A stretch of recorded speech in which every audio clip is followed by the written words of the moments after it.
FlowLab, our mission in the FlowLab is to differentiate the human experience to enable learning, adaptability, and resilience. Some wild uncertainty and chaos out there. So, in the podcast, we speak to typically, CEOs, founders, adventurers, fighter pilots. In the past, we've spoken to some interesting people who tend to perform at the edge and do so for sustained periods of time. And, I guess this is what makes you such a perfect guest is how, and, I'm going to be asking you today around how you've learned to adapt, survive, and thrive through some of these times. You've had some interesting career shifts yourself.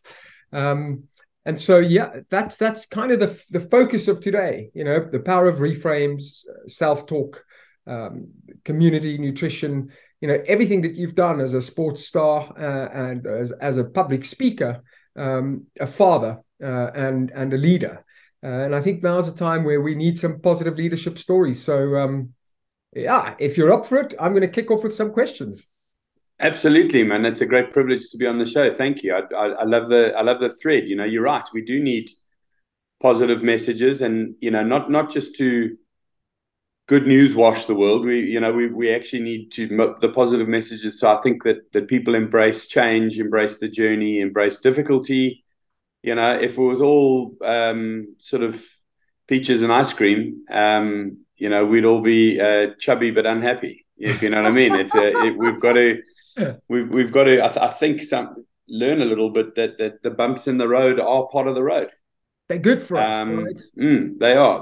It's hard to see that at the time. It's hard to see that, but I think some of that perspective comes maybe with a sort of a longer distance view. So shows like yours and approaches like yours are vital because it gives people that lens, which helps very much. Actually, I'm going to ask you some advice before we kick off. So one of the thoughts I had is originally the show was called Hustle and FlowLab, but then as COVID hit, there was this sort of kickback against hustle culture and growth culture, and there's a bit of a movement at the moment. It's anti-hustle, anti-growth.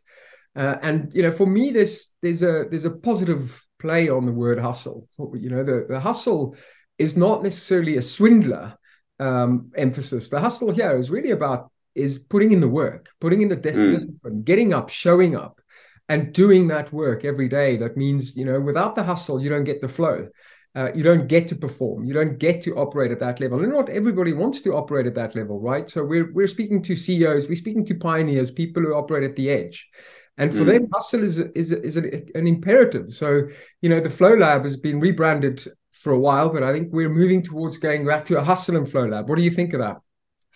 Yeah, I like your perspective on hustle. I mean, I think it's so important. And you're right. It probably, maybe the moniker was given a bit of a hard time because of, hustle and shift, just sales oriented culture where you send your problem off to someone else by moving on to the next deal or whatever. But I think hustle is I love the concept. I'm involved in a number of different things, and without a bit of hustle and a bit of extra elbow grease, waking up early to make calls to people on the other side of the world so that you're a bit more in the know when you're doing a pitch, or staying up late to chat to people in America. People go, oh, well, that's normal. It's not normal. It's hustle. It's like, for centuries, we've stayed in the same time zone. Now, if you spread the workload, you've got to hustle a bit to find ways to do that. And I would say that it's an important part of it. I think the entrepreneur every day, it's the hustle and the grind, and you can't escape that. I completely agree with you. Well, thank you. Speaking of the hustle, I know you're an early morning kind of guy. I've noticed over the week with the messages to and fro, but for me, I try to be. I'm not as good at that as I was when I was training rugby. And the winter makes that a little bit. You snuggle up underneath the duvet a bit longer. But I do that. I do school kids rides, so that makes me jump out. I have to be gone. When they're on holidays, I'm probably a bit naughty.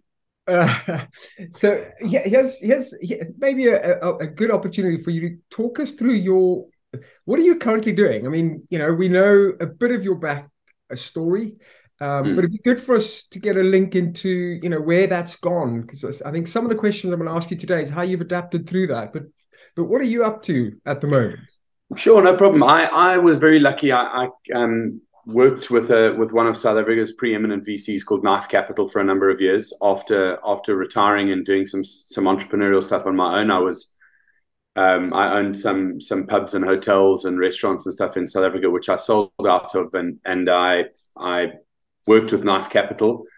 And I helped Knife Capital find an outside funder, a family office called the Draper Gain Family Office, and we used that as an owner of Knife Capital. You know, VC in South Africa is really on the up, and it's amazing to see the whole industry grow. And I've got to doff my cap to guys like Keet van Zyl and the Knife Capital team, Andrea Beaumont in particular, you know, because it's all about hustle. It's about, you know, they're out there trying to make VC work in a non-VC environment. And now it's becoming more of a VC environment, which is amazing. And I love that. And I spent a number of years with Knife Capital and the family office that bought into Knife Capital. And then in September-ish last year, I had a chance, you know, we had what they call in the UK is the EIS, the Entrepreneur Investment Schemes, and EIS and SEIS. And they, in South Africa, it was called Section 12J. So the Revenue Act had a Section 12J, which is where people can put money into a startup as long as it falls into a certain category of type of business and contributes to the SA economy and falls within a certain revenue environment. You can get a tax back on your investment. Andrew, I'm going to ask you a very big favor. Can Sure. I just press pause for 2 seconds? I'll finish this question, but I've just got a very important phone call. A friend of mine who's a doctor was trying to get hold of my mum. I just need to put the phone in the other room. Okay. Go for it. I literally just had to send some information. Apologies. No, over to you. So we were on Knife Capital, and you were yes. And then so it came to the UK and set up that office. And then September last year, those funds have what you call a sunset clause. So the South African government said that they weren't going to do the EIS investment. And I just saw a bit of a window. I've left Knife Capital and the family office, and I went on my own. But I stayed with two of the portfolio businesses, and then I started working with some of my other clients. So I've got quite a diverse portfolio. I've got some startup investments. I work with some payments businesses in their sport-focused stuff. And then I work with a number of guys on sort of buy and build type products. You know, you find an industry that is maybe underserved, especially in this economy. Yeah. You get a flagship business that you can buy that's, you know, got good leadership, etc. And then you look for businesses where you can tack it together. So we've done that in the manufacturing of signage works space. So what I like is a business where not everybody knows how to do it. So people who make, let's say, retail displays and that kind of thing, it's a very complex thing to do, but you don't need hundreds of complex engineers. You probably need two, and then your staff complement can be box shifters if you want. So you get the core of the business right, and then you can add to it by finding other businesses that do something similar. So that's what I've been doing with my time, and I still keep a hand in rugby, which I love. It's probably a bit of a labor of love because I travel and go to the games. I mean, it's certainly not something that pays hugely well, but I love being there, and I love covering the games. I'm involved in some consulting around some sports teams. So it's probably trying to add, I think, all of the business learnings, which I'm still on that journey completely. And I say it's nice because I can always be the dumb sportsman in the room whenever I'm in a business environment. But I can take that and lend it into, you know, maybe a sports team. And I've been close to some of the leagues and the resetting of what they're doing in rugby and in sport, and learning there, but then bringing a business side or an ex-sportsman side, depending on what I need. So it's frenetic, but what did you say about hustle? There's a bit of hustle in there, I think. You've got to, absolutely. And I mean, there's actually, I'm hearing Mojo, right? So for me, I went through an existential crisis about 2008. A number of things happened.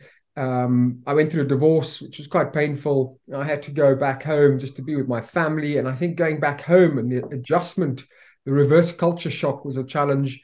I got into a path of learning, and one of the things I learned about was the book Mojo, Marshall Goldsmith, and one of the things that impresses me most about you is that you embody essentially someone who doesn't define themselves necessarily by one role. You have multiple roles, and this is, I think, quite inspirational, particularly at a time now where CEOs might be losing their status or their big roles that they might have had in the past. Lots of tech companies are going through restructures and paying people off. The market's tough, and it's having the ability to almost create defensibility through different roles. You're becoming invincible. Those are different identities. You're that star player, you're the CEO, but you're also a father, a mother, a brother, a community member, and you have roles to others. And this is something that you embody. I mean, how does that, is that something that's consciously done? Is it something that you wake up and say, okay, I've got to focus in these areas, or is it just who Bob is? It's a great question, and thank you for the question. I mean, I think you've actually nailed what is probably my own internal crisis. Is I read every book about focus, but I can't turn around and say I want to do one thing. If you know what I mean, I've almost reversed that out and said, well, my focus is maybe doing lots of things. I've got to be very careful because it's easy to let that run away with you. So I'll give you an example. So I don't do lots of social media, but if I do social media, I do it. So I'll do LinkedIn, and I'm happy to do it and do it well, and I do it to the best of my ability. But I don't like my Instagram page is terrible. I'm awful at it. I don't upload it. I jumped off Twitter because I found I was just arguing with everybody. But as a public person, social media is a great forum to contact people. I use it. I've got my phone and email and all that kind of thing. But I can direct message almost anyone, and I'll get either a sort of question mark, what the hell do you want to talk to me about, or I'll get a, hey, thanks for reaching out, here are my personal details. And I build my network like that. Yeah. So when I sort of look at Instagram, and I'm not on TikTok or any of those kind of things, but my kids are. Yeah. And and I sort of think, well, maybe my focus is in focusing within the social media, but I still do a bit of social media. A lot of people are like, oh, I don't do any social media. But then you look at, in my game, what do I bring to a business? Maybe a little bit of experience and nous and a bit of leadership about, certainly a robust sort of moral fortitude about what we try and do with people and how we treat them. But I'm not an FD, but I've worked with some of the best FDs. So now, do I bring the link to a good FD? And is that focusing? I don't think it's focusing. I think it's sort of going, okay, well, give me a day or two and I can get hold of X or Y. And in a way, that's my super strength. And you talk about Mojo, and I can't do that unless I'm confident enough to reach out. And I can only be confident enough to reach out if I'm confident in the product. So, a lot of people will go, well, that's not really a focus. And I say, well, actually, it's my focus, because I'm not sitting there going, well, I'm the FD of Signmaker LLPTY Limited, at all. But I am the guy who's going, are all the FDs in our group aligned? And how do I find out they're aligned? Okay, let me go and ask a very clever FD, and I better go to my network. You know what I mean? So in that, when my wife says, when I talk about business, she gets exhausted, but she's got more degrees than you can shake a stick at, and she's super bright. And then she sees the result and then works it back. She goes, I wouldn't have got there like that, but we would have got to the same sort of conclusion. And I love that, So it's probably my spaghetti brain making me not focus, I think. I love it. Yeah, I love it. And I can certainly empathize with that. But let's roll back rather. Maybe go back in time a little. I'm going to play with this theme of Mojo. Napoleon once said, to understand the man, you have to know what was happening in the world when he was 20. I love that quote. And for me, I think when you were 20, we knew you as Bobby. And, we lived in a different world. I think there's a couple of years difference between us. And I think we lived in a very similar world. Tell me about the world that you grew up in, the culture, the people, your dreams, your loves, your fears and hopes back then. And then it's a great thing to think about. You know, when I was 20, and I'll give you some context. So I did a rugby function last night with an old friend of mine, Will Carling. And Will's a lovely guy. He's now got on the board of the RFU. He was the guy castigated for calling the 57 old farts running the place. And now he's on that board. And we had a giggle. Because that's the 20 years ago, if you know what I mean. And when I was 20, I was captain of the South African under-21 team, and we went to Romania on a tour. And I knew 36 players went on tour, 18 white guys, 18 black guys. And we went on tour. The white guys hadn't met the black guys. So we had selectors for the black guys and selectors for the white guys. So at 20, wow, I was a robustly schooled politician. Yeah, because I had to integrate a team that didn't know each other. We came third in the tournament. We lost to a very good side, and then we actually our best result was after we'd realized, okay, we're not going to win this tournament, and we played the fourth playoff, and we beat I think it was France. 76-10 or so. We just came alive. We just played with this amazing freedom, and some of those guys you'll know, Brayton Paulser was in that team, and Louis Kuhn was in that team, and we had amazing players, but we had young black guys who were good players, but just were so set, that they weren't in the system. And so as a 20-year-old, I was like, this is just wrong. Like it's not working. And I realized then that despite all the protestations, etc., of integration, South Africa was so far behind, and it was going to take a long, long time. And nobody is more delighted than me to watch a young kid, like a Siya Kolisi, who, when I was 24, 25, I met him as a 12-year-old. Wow.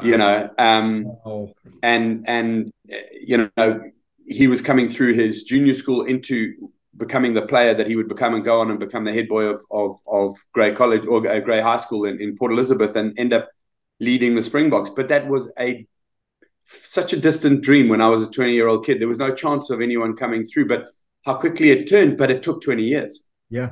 I love overnight success takes 20 years. And I think we are, despite what people will tell you about the All Blacks, and I love New Zealand as a country and as a people, but South Africa is the true integration story in sport. We are the rainbow nation. There is no better example in sport, and you can sport wash that if you want, and you can go and pick players out of Tonga and Fiji and say, oh, look, we're doing the best thing for them. No, you're just strengthening the New Zealand national rugby team, and I don't buy into amazing players, but where's Tonga? Where's Fiji? Why are they not competing with those 15 that are the best 15 for their national team? That all they've done is they've drained the players into New Zealand, and I'm saying that's not what we're doing. What we're doing is we've gone out to people who didn't have the game.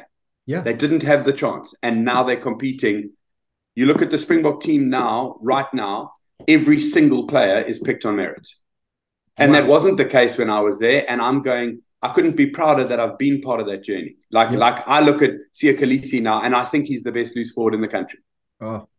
You know what I mean? I look at Canon Moody, who's just come into the Springbok side on the wing, and I think he's the best young wing in the world. Absolutely. Let alone in the Springboks. Yeah. And it's just, for me, that's amazing. I think looking back and feeling that and being part of that actually conditioned me for a lot of the stuff that I'm doing now. And I didn't know it then, but that was the lesson. We spoke about lessons and journeys, etc. I can go back now and say, I know what it's like to be a white kid, knowing that what's happening here is not right, but not knowing how to change it. And not knowing how to get on the moral side of it, and being told just to toe the line, and sometimes doing that because it was my own survival. And like you said, surviving is thriving. So it really gets me actually quite emotional when you talk about, what was it like to be a 20-year-old? Me too. I mean, this is something that's very close to my heart. And in preparing for today, I had listened to one or two of your previous podcasts, and something that really struck me was in this particular question and how I would ask you about it, because it is it's defined who I am and how I show up in the world today. Exactly, following on from what you've just said. And another thing you said was, and it really struck me, was, South Africans punch way above their weight in export. Way above.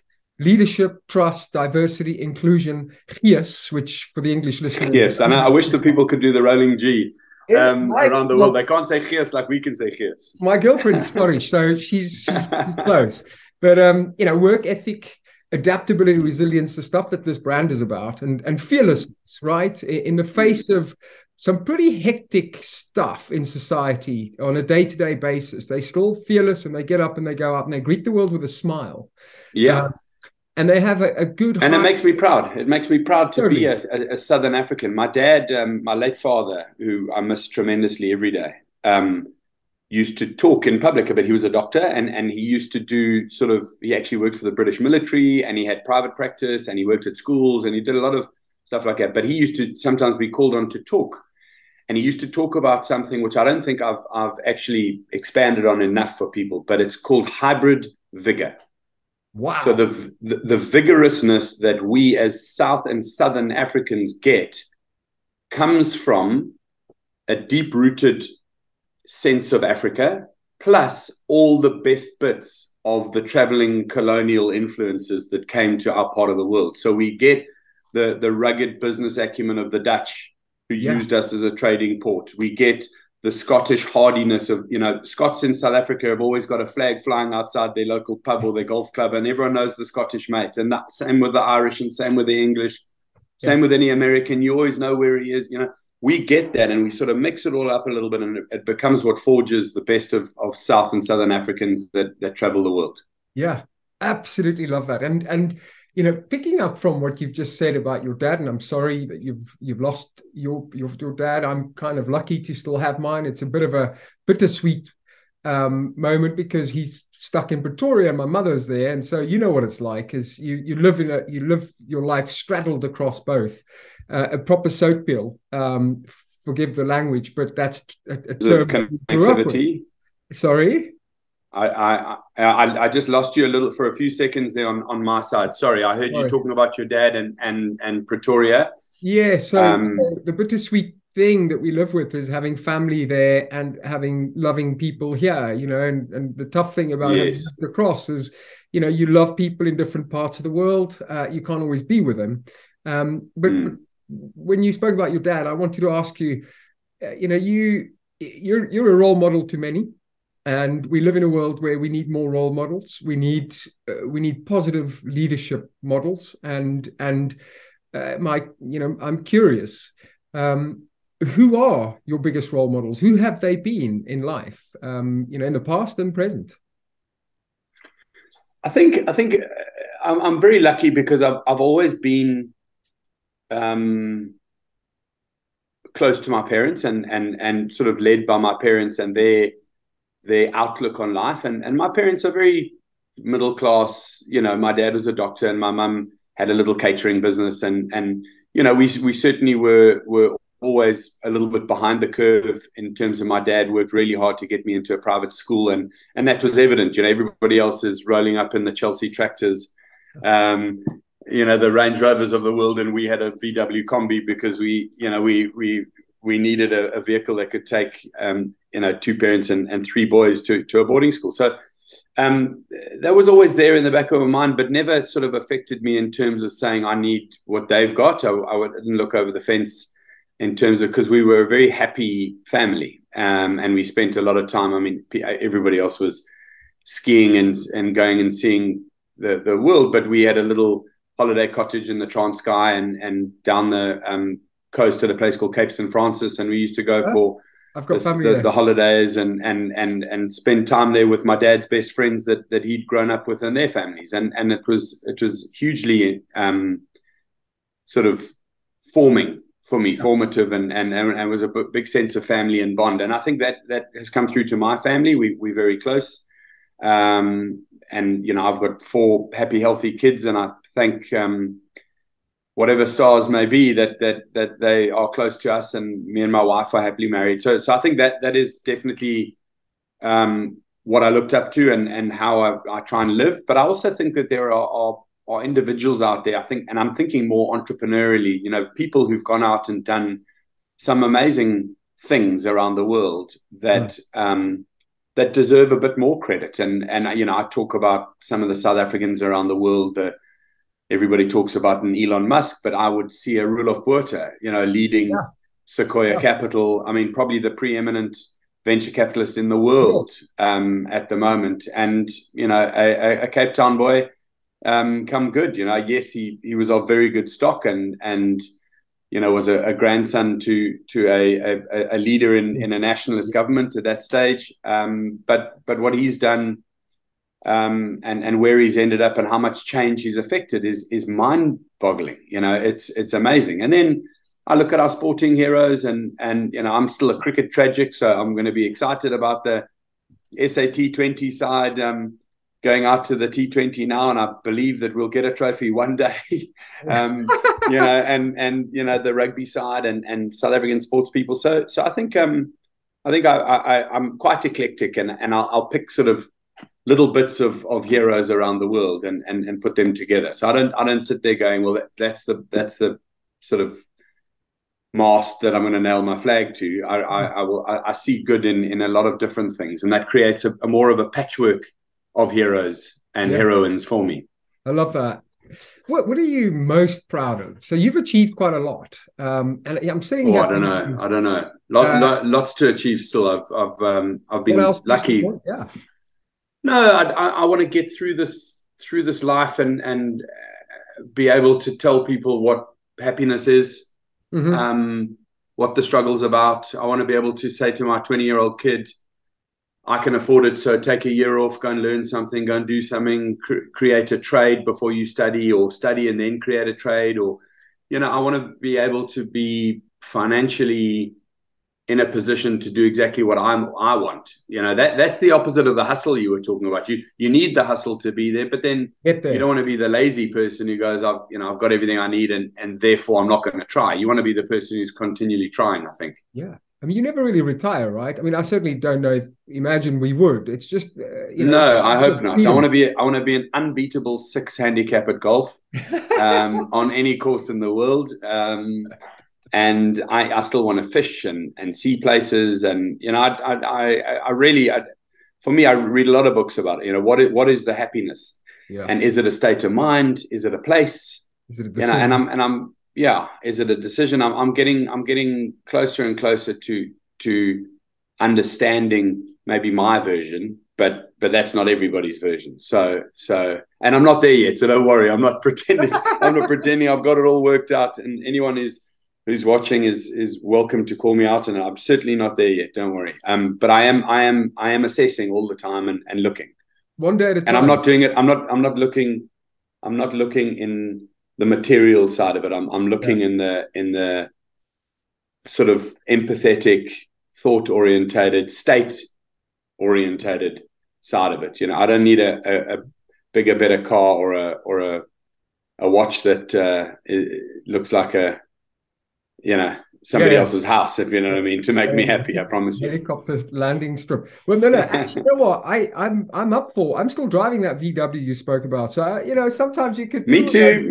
Don't worry. Me too. Don't worry. The combi traipses around Surrey, and my friends laugh at me, but I'm stuck in my ways. So I want to pick up on something you just mentioned. So this is really about states. And, you know, the question here for me is really, as a former pro rugby player, rugby international, a published speaker, you know, you've transitioned from the highest levels of competition, straddling the amateur and professional era into other areas of life. So be it VC, be it, you know, business, be it family. You know, I'm kind of keen to understand the psyche, the mindset. How are you prepared for this? And currently, what you might even still be doing this, but how are you prepared for this mentally, physically, emotionally, spiritually, even? You know, what are the things you've had to contrast? And what is it that you grapple with, if any? I think, and thank you for the question. I think it's a So learning from sport, if you just had to sort of whiteboard sport, what is sport? It's joy and pain. It's achievement and self-doubt. It's hard work and sort of freewheeling, coasting on the achievements of others. You can be in a team with the best player in the world, and he does all the work, and you're there next to him, but for a while you're not needed. So you understand what it's like to be maybe in the trail of, behind another cyclist who's doing all the work while you're in the peloton type thing, and be at the front of the peloton. It's incredible highs and terrible lows, amazing joys and terrible disappointments. So it is a microcosm of life. It is 80 minutes of a life lived. And I don't think enough people pick it apart while you're playing it. I think you have to be quite a thoughtful, absorbed individual to go back over 80 minutes and to be able to sort of map that out like a life. But when you retire and you think a little bit about the things that you do, which I do, I spend a lot of time thinking and reading and stuff. And I sometimes look at a game like that and I go, oh my goodness, an amazing start, terrible quarter where something happened, pain, tackle, driven backwards, whatever it is, bad decision making, why a line out there, why did we do that? Amazing bit of luck where a ball bounced a certain way, a try scored, bad luck going the other way because someone gets an interception, a final result which is the end of the game but not the end of the life, and yeah. I often see myself in life and I think to myself, well, potentially, life is like a season, not like a game. So treat it, the next game might be something that you're playing in a different sphere. I'd love to I railed against sports administration for years because rugby limped into professionalism and still limping into it. We've seen clubs have gone bankrupt this week in the UK, but I still think that's the detritus of going into professionalism incorrectly. I would love to be part of an owner of or a part of a group that owned some sports teams, because I think I could, but I don't have the financial wherewithal to do that on my own. But is that another game in my season? Potentially, So I've sort of started to be able to map and say, okay, what did I learn from sport? How to treat the imposters, all the imposters, as exactly the same. A bump in the road that is a journey going forward. So you're at, they're part of it. I had some calamitous injuries. I made some terrible decisions playing rugby. I probably could have and should have stayed playing for another 6 years. But if I had, I would probably not have the family I've got. So, yeah. You know what I mean? I try and use that framework to add context to where I am now and learn all the little things of, if you look back at your career or a season in your career and then you look at what you're doing right now, it just calms me down. It's like, I've been in a season that we won the league, but 4 games in, we hadn't won a game yet. So let's just do the hard work that got us out of that rut now and get out of this rut that we're in. And I can sort of use that parallel mindset. Yeah. So that's the thing that's helped me the most, I suppose. Thank you. I think we're going to run out of time, and I could speak to you for days, but I'm going to lob one more question your way. Sure. So, as South Africans, and certainly South Africans of our age and generation, we like to have a beer and a braai, and occasionally a bit of tart, a peppermint tart, that is. I guess there's also an adjustment that comes later on in life. So keeping fit, staying in shape, looking good at this age takes work, right? How do you keep shape today? What do you do in your daily routine, habits, rules, and disciplines? What is it that what keeps you busy and mentally and physically fit? Well, I think you're right. A beer and a braai are probably my vagaries. I probably have a social toot with friends and watch sport and that kind of thing. So if I'm doing that, I've got to try and stay fit. I play a lot of football, actually. I play 5-a-side. Okay. 7-a-side and a full field game of football. At one stage, I was playing 3 games a week, but my legs, I don't think they can do that. So now I play twice a week, which I absolutely love. and I run around like the worst guy to play football with, because I can't control my legs, and I probably misunderstand all the rules and kick everybody's feet. But I don't stop, so they don't mind having me there. I've got an okay engine. I'll run out, chase after everything. Oh wow.